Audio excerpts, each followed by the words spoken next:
Well, hey there. Thanks so much for tuning in. So, a few of you guys have asked me about borders and Tunisian crochet. And so today I'm going to share with you my method of making borders around.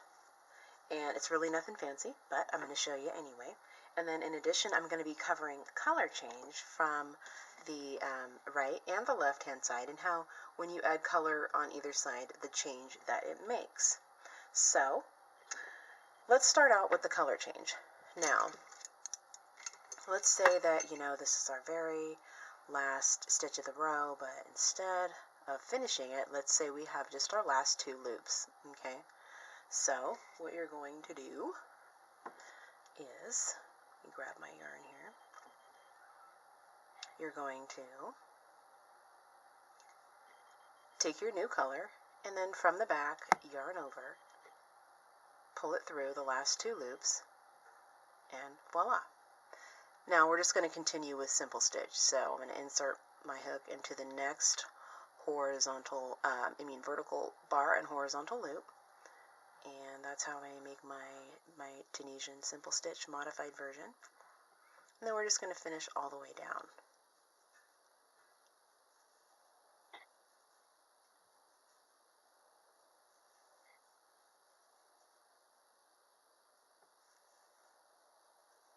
Alrighty. And we are approaching our little end stitch right here. So let's finish as normal. Alright. So when you add from the right hand side, you're going to get something nice and solid. So let's work one row back.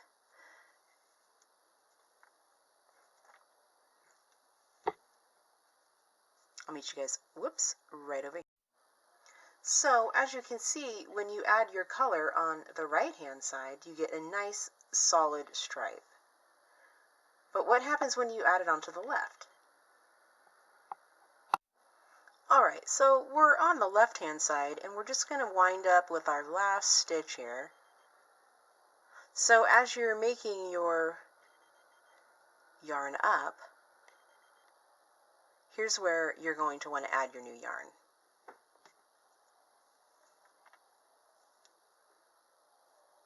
So grab your new yarn, pull up one, and then you're just going to do a normal closing all the way down.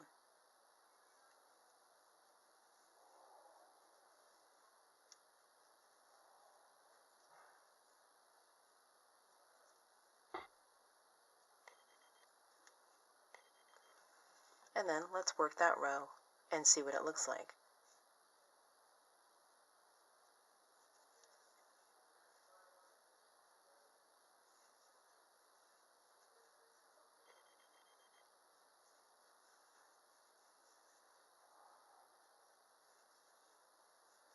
Well, it looks completely different. You have more of a heathered look. Instead of having a solid stripe, you have more of a stripe that happens from your return row.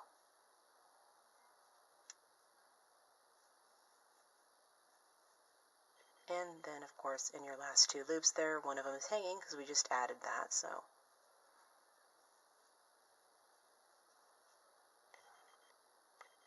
There you go. So, from the right, you get a solid stripe. From the left, you get a variegated. Now let's just go back with the pink and see what happens. So we're going to yarn over, pull up one, pull through two, all the way down.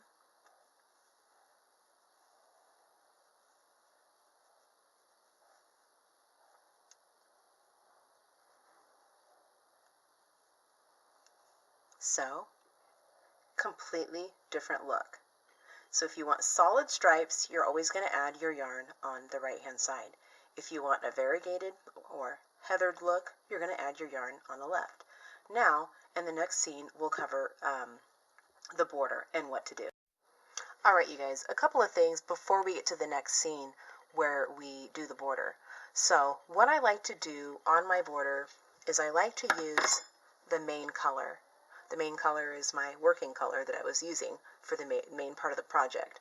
So the reason that I like to do the main color is because once you go around with another color, it hides a lot of the indiscrepancies that are covered up when you're making your first round of border.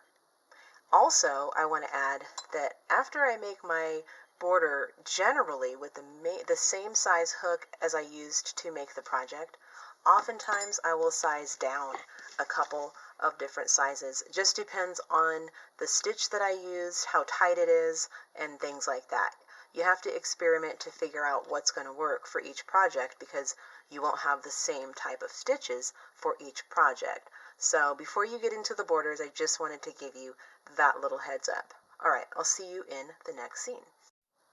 All right, so when you're on your very, very last stitch of your project, for the border, you're going to simply finish your last stitch there. And then on each corner, you're always going to chain one. So chain one, and then skip the first, this little set right here, like normal, you're going to skip that set of horizontal loops and come into the next set and just do a regular single crochet.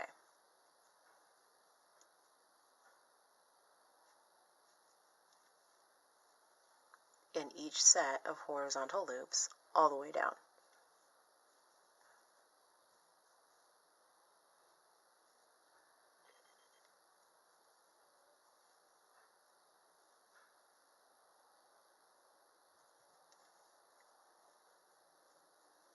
One more.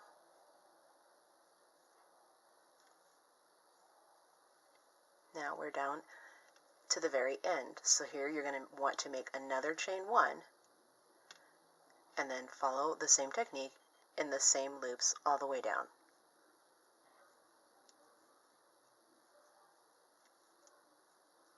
Okay, I'll meet you right over here.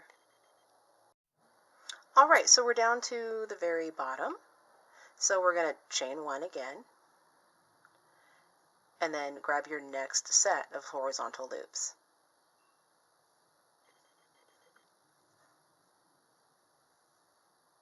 Remember, whatever you do to one side, you want to do to the other side. So you want to make sure that you have the same amount of stitches on the top as you do on the bottom. So continue with your single crochet and I'll meet you right over here. Okay, so we're at the bottom right hand corner. We're going to chain one and then continue the method, single crocheting in each set of horizontal loops.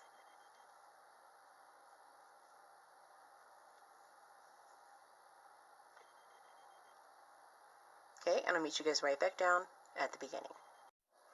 Okay, so we're back to the very first corner that we started in. We've done our last stitch and we're just going to make a chain one and then pull your yarn through. I've already snipped mine off.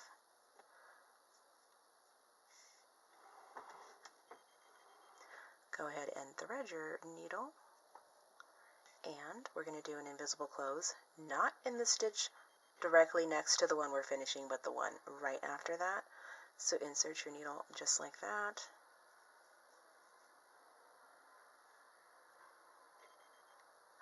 And then back down through the chain one.